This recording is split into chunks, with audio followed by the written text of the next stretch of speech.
Bíblia diz em Efésios capítulo 6, no verso 12, que a nossa luta não é contra o sangue e a carne, e sim contra os principados e potestades, contra os dominadores deste mundo tenebroso, contra as forças espirituais do mal nas regiões celestes. A palavra de Deus nos ensina que estes espíritos maus são anjos caídos que foram destronados pelo Senhor Jesus Cristo. Nosso contato com estes demônios deveria ser com a consciência de que Jesus os derrotou, os destruiu e os reduziu a nada. Colossenses 2,15. E agora que Jesus os destronou, podemos reinar sobre eles. A traição de Adão. Originalmente, Deus fez a terra e sua plenitude, dando a Adão o domínio sobre todas as obras de suas mãos. Em outras palavras, Adão era o Deus deste mundo. Adão cometeu alta traição e se vendeu a Satanás. Este, através de Adão, tornou-se o Deus deste mundo. Adão não tinha o direito moral de cometer traição, mas tinha o direito legal de fazê-lo. Agora Satanás tem o direito de estar aqui e ser o Deus deste mundo, até que o contrato de Adão expire. Satanás tinha o direito de governar sobre nós, até que nos tornássemos novas criaturas e entrássemos no corpo de Cristo, como vemos em Colossenses capítulo 1. Dando graças ao Pai, Ele nos libertou do império das trevas e nos transportou para o reino do Filho de seu amor, versos 12 e 13. É por isso que Satanás não tem direito de governar nem domínio sobre nós. Entretanto, em média, os crentes têm mais fé na autoridade e no poder de Satanás do que no de Deus. A Bíblia não somente fala do primeiro homem, Adão, mas também do segundo Adão, Jesus Cristo, que se tornou o nosso substituto. Em 1 Coríntios capítulo 15, verso 45, ele é chamado o último Adão. E no verso 47, é chamado o segundo homem. Tudo o que Cristo fez, Ele o fez por nós. Nosso problema é que relegamos tudo para o futuro. A maior parte das pessoas nas igrejas acreditam que exercitaremos nossa autoridade espiritual durante o milênio. Se for assim, por que a Bíblia diz que Satanás será atado durante o milênio? Não haverá nenhuma necessidade, então, de exercer autoridade, porque não haverá nada aqui que nos trará malefício ou destruição. Autoridade agora. É agora, quando há coisas que nos prejudicam e nos destrói, que devemos exercer autoridade. Mas muitas pessoas creem que podemos fazer muito pouco agora. Pensam que Satanás está na direção de tudo e de todos aqui. Lembremo-nos, entretanto, que embora estejamos no mundo, não somos do mundo.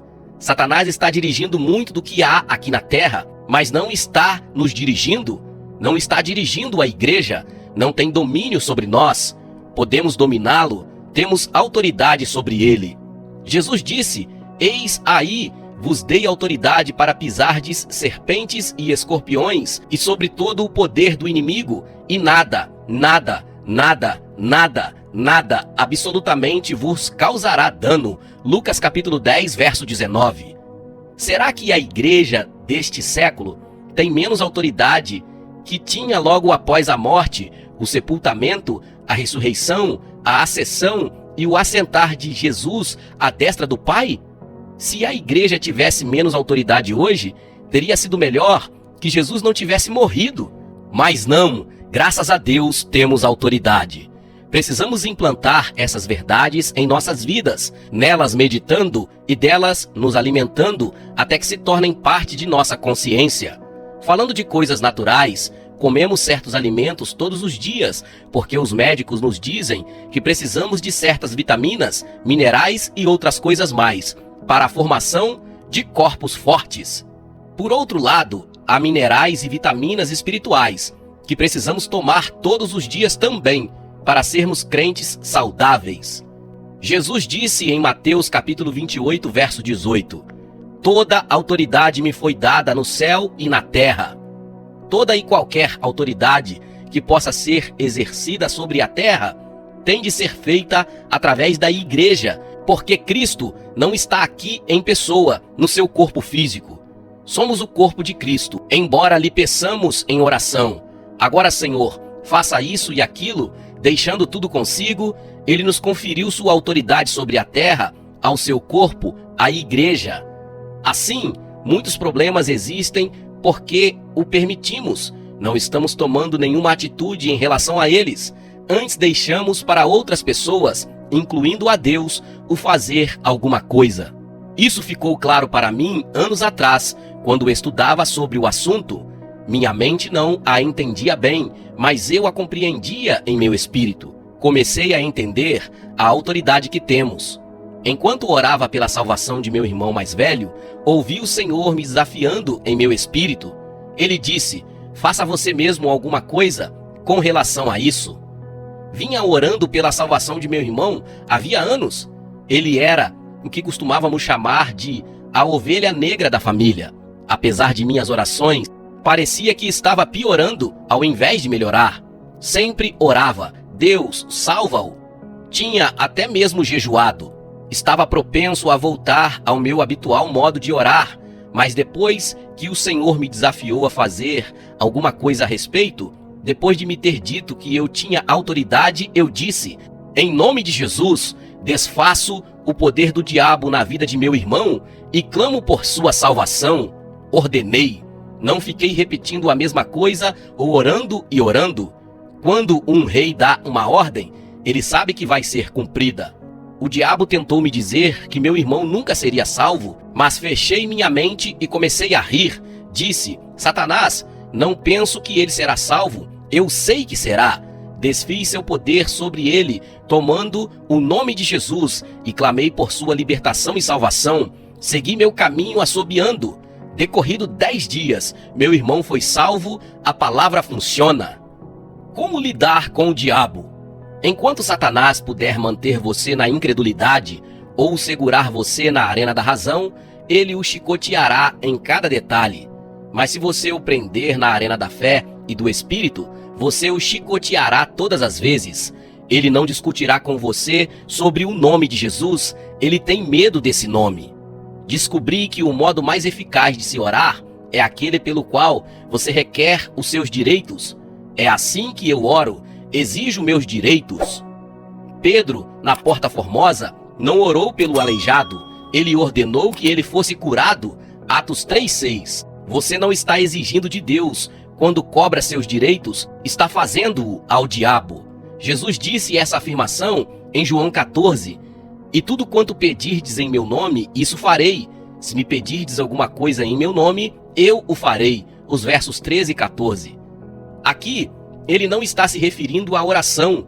A palavra grega aqui é exigência e não pedido. Por outro lado, João, capítulo 16, dos versos 23 e 24, está falando de oração. E naquele dia, nada me perguntareis. Na verdade vos digo que tudo quanto pedirdes a meu Pai em meu nome, eu vou-lo-á de dar. Até agora nada pedirdes em meu nome. Pedi e recebereis, para que o vosso gozo se cumpra. O Pai é mencionado aqui em conexão com oração, o que não acontece na passagem de João 14. De fato, o texto grego diz: tudo o que você exigir com seus direitos e privilégios. Você precisa saber quais são seus direitos. Há muitos anos, quando pastoreava uma igreja pequena no Texas, uma mulher trouxe sua irmã com uma doença mental grave para que orássemos por ela, porque havia tentado matar a si própria e a outros. Tinha sido colocada numa cela por 2 anos. Entretanto, sua saúde tinha piorado e os médicos lhe recomendaram um período de licença em casa, pois não mais a consideravam perigosa. Quando sua irmã me apresentou como pregador, textos bíblicos começaram a sair, sem parar, da boca daquela mulher. Ela pensava que havia cometido pecado que não tem perdão. O Senhor me disse que ficasse diante dela e dissesse: sai, espírito imundo, no nome de Jesus. Foi o que fiz, mas nada aconteceu. Ela simplesmente ficou sentada, parecendo uma estátua. Sabia que tinha dito a palavra de fé. Não temos que ficar o dia todo ordenando aos demônios que saiam. Eles vão fazê-lo no momento em que você lhes ordene que o façam. quando você reconhece sua autoridade. Tem que sair mais cedo ou mais tarde. 2 dias após, disseram-me que a mulher estava tendo um violento ataque, semelhante ao que tivera quando perdeu a consciência pela primeira vez. Essas notícias me perturbaram. Lemos na Bíblia que em casos como esses, quando Jesus repreendia o demônio, as pessoas caíam e o diabo as torturava. Sabia que o diabo estava só machucando aquela mulher antes de deixá-la para sempre. Sabia que ela não ficaria mais possessa, o que realmente ocorreu. Os médicos a consideraram normal e a mandaram de alta para casa. 20 anos mais tarde, ela estava feliz e saudável, ensinando uma classe de escola dominical e trabalhando no comércio. O papel da fé na autoridade. A fé está envolvida no exercício da autoridade espiritual. Sim, há vezes em que os espíritos malignos saem imediatamente, mas se isso não acontece, quando se fala a palavra de fé, não se perturbe. Firmo minha fé no que a palavra diz. A fé de algumas pessoas não se baseia na Bíblia, mas numa manifestação. Operam a fé exterior no campo dos sentidos. Se obtém certas manifestações, acham que o diabo se foi, mas ele não vai só pelo fato de se ter uma manifestação. Ele ainda está lá e é preciso que se saiba disso e se exercite a autoridade. Quando as circunstâncias não mudam imediatamente, algumas pessoas ficam desanimadas e se voltam para o natural. Começam a fazer comentários incrédulos e derrotam-se a si mesmos. Dão ao diabo domínio sobre eles. Como Smith Wigglesworth costumava dizer: não sou movido pelo que vejo, não sou movido pelo que sinto, sou movido pelo que creio. Portanto, fique firme em sua posição. Antes de receber o batismo no Espírito Santo, eu era um jovem pastor batista. Foi durante a Grande Depressão Econômica dos anos 30 e ainda tinha minha mãe e meu irmão menor para sustentar. A precária pensão de minha mãe pagava as necessidades básicas, impostos e a previdência social. Eu ajudava na alimentação. Tinha só um terno e mais uma calça. Durante aqueles dias de depressão, havia muito roubo e alguém roubou minhas calças. Foram roubadas numa segunda-feira e eu tinha que pregar na quinta. Na terça-feira, orei quando voltava do trabalho: Senhor, tudo o que me restou são estas calças velhas e não posso pregar com elas. São calças velhas de trabalho. Disse ao Senhor que até quinta-feira esperava ver minhas calças que tinham sido roubadas de volta no mesmo lugar onde estavam antes. Orei pedindo que a pessoa que as tivesse roubado se sentisse tão infeliz que se visse obrigada a trazê-las de volta. Veja, é um espírito mau que faz com que uma pessoa roube. Estava lidando com aquele espírito e não com a pessoa, porque temos autoridade sobre espíritos. Ordenei ao espírito que interrompesse sua ação. Quando voltei para casa na quinta de tarde, sabia que as calças estariam lá, e realmente estavam. Portanto, podemos e devemos nos levantar contra o diabo. Doe e apoie nosso ministério. Se você se sente abençoado por nossas pregações e deseja apoiar nosso ministério, considere fazer uma doação.